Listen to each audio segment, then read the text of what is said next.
नमस्कार, आप सभी का एक बार फिर से स्वागत है अंशुम क्लासेस के YouTube चैनल पर। हमने इससे पहले वाले वीडियो के अंदर देखा था कि सूत्र निखिलम के द्वारा हम तीन संख्याओं का किस प्रकार गुणनफल कर सकते हैं।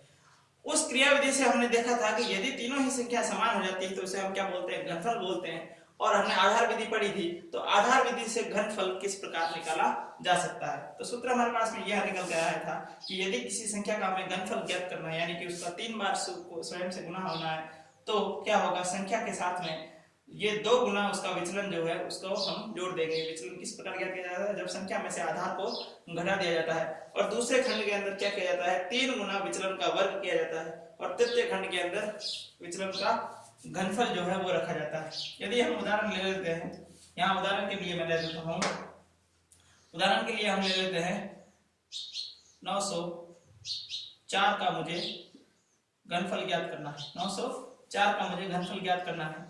तो देखिए आधार जो होगा वो क्या रहेगा, हमारे 1000। आधार जो रहेगा वो 1000 होगा। ठीक है, संख्या हमारी 994 है, संख्या है हमारी 994।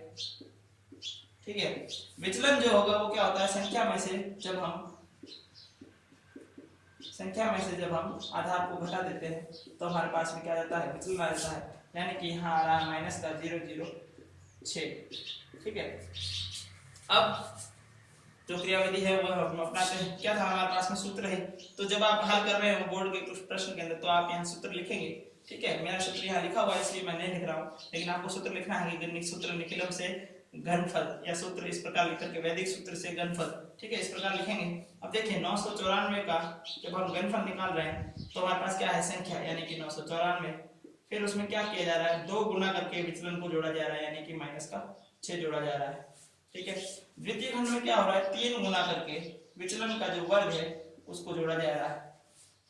ठीक है, और चौथा जो खंड है उसमें क्या हो रहा है, विचलन का घनफल ज्ञात किया जा रहा है। 006 मैंने इसलिए लिखा है क्योंकि यहाँ आधार में शून्य की संख्या कितनी है, 3 है, ताकि हमें ये याद रहे कि मध्य और अंतिम खंड के अंदर अंकों की संख्या कितनी रहेगी, 3 रहेगी। ठीक है, जब आपकी प्रैक्टिस हो जाएगी तो उसके बाद में आपको ये 006 लिखने की आवश्यकता नहीं पड़ेगी।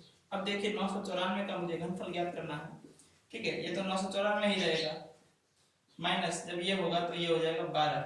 यहाँ देखिए 6 का वर्ग हो गया 36, 6 का वर्ग हो गया 36, उसका 3 से गुना करना 108 आते हैं। ठीक है, इस प्रकार से हो किया है इतना जल्दी गुना कि 36 को मैंने 2 टुकड़ों में विभाजित कर दिया, एक 30 कर दिया और एक 6 कर दिया। जब मैं 30 को 3 से गुना करूंगा तो 90 बनते हैं, और 6 को 3 से गुना करूंगा तो 18, और 90 और 18 को जब मैं जोड़ूंगा तो 108 आते हैं। क्योंकि किसी भी ऋणात्मक संख्या का वर्ग भी जो होता है वो क्या होता है, धनात्मक होता है, इसलिए 6 का वर्ग 36 धनात्मक आएगा, और उसका जब 3 से गुना किया जाएगा तो यानी कि यहाँ जो उत्तर आ रहा है 108 वह एक धनात्मक संख्या हमें प्राप्त होगी। इसके बाद में 6 का घन आ रहा है।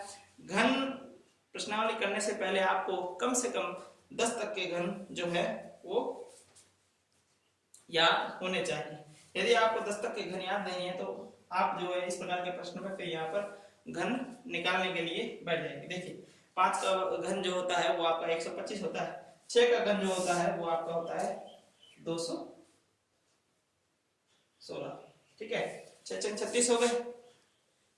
और देखिए जब आप 36 को वापस 6 से गुना करेंगे तो वापस जिस तरह मैंने यहाँ से 36 को मैंने 3 से गुना किया था उसी प्रकार जब करेंगे 30 और 6 के भाग में 6 से गुना करेंगे तो 6 वापस 36 हो जाएंगे, और 6 3 18 यानी 180 में मुझे 36 को जोड़ना है। तो 20 जुड़ेंगे तो 200 हो जाएगा, और वो जब आगे के 16 जो बच गए वो जुड़ेंगे तो 216 हो जाएगा। और ये जो ऋणात्मक है, चूंकि किसी भी ऋणात्मक संख्या का घन यानी कि माइनस जो है वो 3 बार गुना हो रहा है, माइनस जो है वो आपस में 3 बार गुना हो रहा है, तो 2 बार तो गुना होने पर ये धनात्मक बन गया था, लेकिन फिर धनात्मक का जब ऋणात्मक से गुना हुआ तो अंतिम उत्तर जो है वो कैसा आ रहा है, ऋणात्मक आ रहा है। इसलिए यहाँ 216 कैसे होंगे, माइनस के होंगे। 216 यहाँ कैसे आ गए, माइनस के आ गए। यदि ये तीनों धनात्मक आते हैं तो हम सिर्फ यह चेक करते हैं कि यहाँ आधार में शून्य की संख्या कितनी है, 3 है, क्या यहाँ 3 है, क्या यहाँ 3 है। यदि अधिकता है तो हासिल दे देंगे, यदि कमी है तो उसे हम आगे शून्य लगा करके पूर्ति कर देंगे, और फिर उन तीनों खंडों को एक साथ करके लिख देते हैं, ये होता है।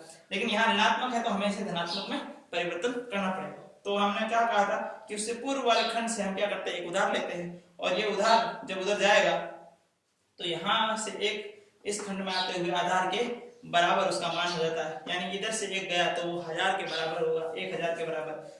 तो इस प्रकार जब मैं इसको हल करूंगा, देखिए 994 में से 2 चले गए यहाँ पर पहले, तो 992 हो गए, उसमें से 10 गया तो 982 बन गया, यानी ये आ गया आपका 982। यहाँ आ रहा है 108 जिसमें से हम 1 माइनस कर रहे हैं। क्यों माइनस कर रहे हैं? क्योंकि वो 1 जो है वो हम इधर उधर के रूप में दे रहे हैं, ताकि 216 जो है उसे हम धनात्मक संख्या में परिवर्तित कर सके।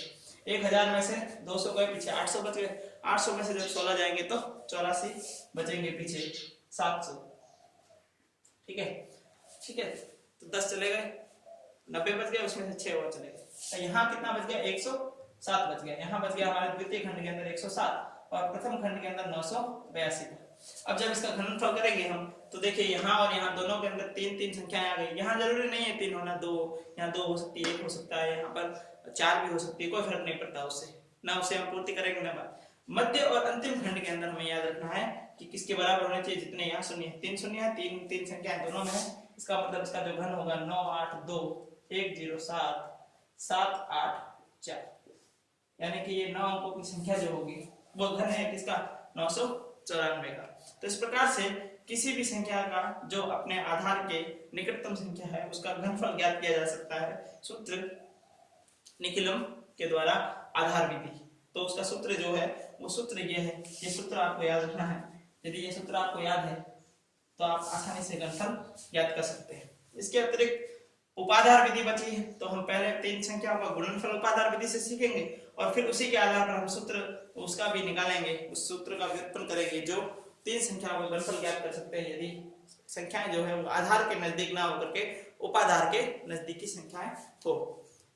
बने रहिए मेरे साथ, आगे की वीडियोस के अंदर हम और आगे के जो टॉपिक्स हैं उनके ऊपर चर्चा करेंगे। जय हिंद।